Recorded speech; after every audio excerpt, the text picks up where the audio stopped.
මිනිස් මෙවලම් නිර්මාණයේ අපි දන්නා කාලරේඛා සියල්ල නොසලකා හරිමින් වසර මිලියන 400ක් පැරණි පරිපූර්ණ ලෙස සාදන ලද මිටියක් තියෙනවා කිව්වොත් ඔයාලා විශ්වාස කරයිද?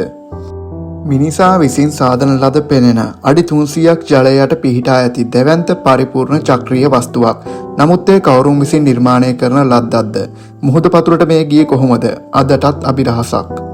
නූතන බැටරිය නිල වශයෙන් සොයා ගැනීමට බොහෝ කලකට පෙර නිර්මාණය කර තිබූ විදුලිය නිපදවිය හැකි වසර 2000ක් පැරණි මැටි භාජනයක්. පැසිෆික් සාගරයේ තුලින් ඇසුණු මේ ශබ්දය ඉතාමත් ഘോഷාකාරී. අපි දන්නා ඕනෑම සතෙකුට වඩා ඉතාමත් විශාල තීව්‍ර ශබ්දයක් නැගුණු මේ ශබ්දය තවමත් අභිරහසක්. චීනයේ තිබී හමු වූ කුඩා කැටයම් කළ ගල් තැටිවල ශුද්ධ ලේඛන සහ තරු රටා සිතියම් අඩංගු බව පෙනේ. කුරුමිට්ටාව ෆලෝ කරන්නත් අමතක් කරන්න එපා.